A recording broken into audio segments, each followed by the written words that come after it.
As we move into the winter season here in 2025, C8 Corvette prices have dropped to an all-time low.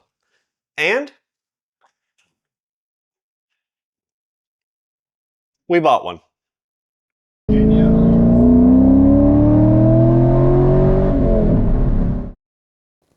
So first I want to say welcome back to the channel. I'm Chris, this is 4K Motoring, and behind me is my new to me 2021 C8 Corvette. As I mentioned, I've got a lot of data that suggests prices are now at an all-time low. They've never been this low before. I've been out there looking, searching, finding different cars, finding different packages.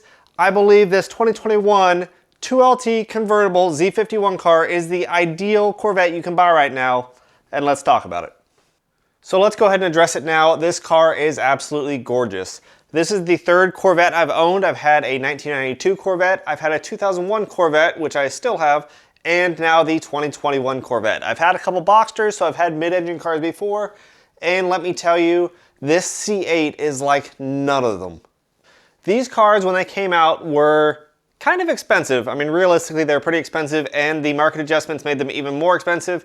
This car had a sticker price in 2021 of about $95,000, and I know based on what was happening in 2021, the chances that this sold at that price are probably pretty slim. So without getting into too much detail on the pricing yet, I will say I paid out the door less than $60,000 for this car here now in 2025, and that's kind of what I'm seeing across the market. This car is a 2LT convertible. Now I did go back and forth between the coupe and the convertible on what I wanted. Ultimately price was going to be the deciding factor. Coupes are cheaper, at least they started cheaper.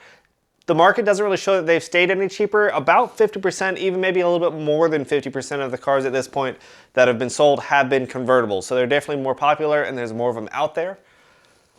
It is a little bit more convenient to be able to put the top down with the convertible. I do like that, and with the top down, I think it looks a little bit better. But being able to see the engine in the coupe is actually a really cool feature. And realistically, when you're driving them both with the top off, they sound about the same. Historically, convertibles, Corvette convertibles, have been a lot quieter than their coupe counterpart.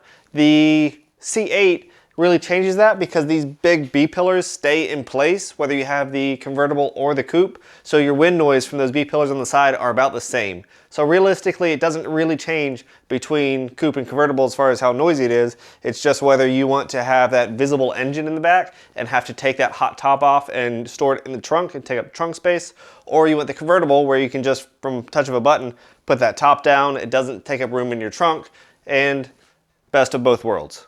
Of course, these cars are available in 3 trim levels, 1LT, 2LT, and 3LT. 1LT is kind of your track car. If you want it to be just a track car, it has the least options, and it is the lightest weight, so that's the way to go there. It is the cheapest option. Where I think the sweet spot lies is this 2LT. Basically, you get either standard or as an option, everything you could want in this car, everything that could be available, and you avoid some of the problems like the 3LT dash with all the leather that bubbles and has for generations, and GM just can't seem to get right. 3LT, which adds a lot of premium interior features, so you have the full leather wrapped on everything that may bubble if it's left in the sun. You got the suede microfiber headliner and some of the other kind of soft touch things that make it a little bit nicer inside, but it is a little bit heavier, and honestly, they don't seem to age that well. So I think 2LT is probably the sweet spot for these cars. If you can tell from this spoiler back here, this is the Z51 spoiler.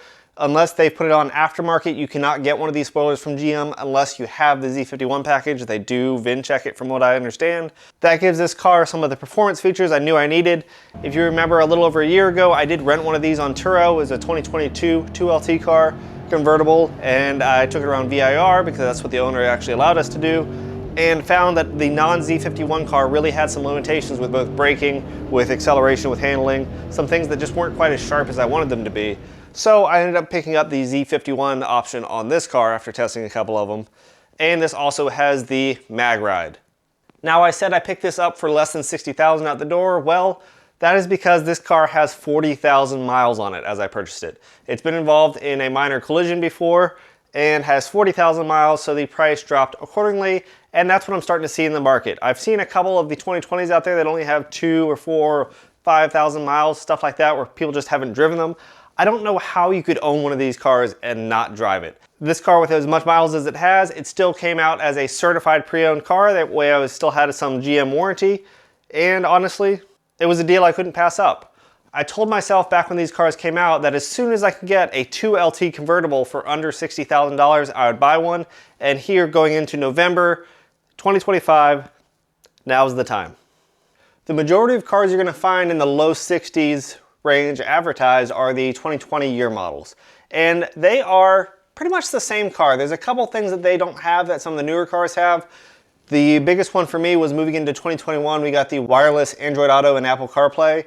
I know you can get wireless dongles to add to the 2020, but just something like that is a little quality of life thing I like. And I've told myself with Ducatis in the past, some motorcycles in the past, some vehicles in the past, I've purchased never to get the first year model. That's just a rule I've made with myself and something I'm trying to carry through. I know everybody gets excited about the launch editions or the first ones. They're the ones with all the problems historically, and honestly, I try to avoid those. So this is a 2021. It is the second year model, so hopefully it's avoided some of those things. It has 40,000 miles under it, so hopefully any of the actual issues, it's been driven enough to actually find those issues and correct them, and it still has some certified pre-owned warranty, so if I find additional issues, I'm still in good shape with this car. So what do you guys think? Did I get a good deal on this car, and is this a car you would have purchased? Overall, I love the features, I love what this car has, and the overall look. While I would have preferred one of the more metallic blue colors, I do think this looks fantastic, especially in the sun. It is that bright electric blue, the rapid blue color, the carbon flash, all the accessories, the top, the spoiler, the wheels, all that I think really make this car, make it stand out, and I am thrilled with the way it looks.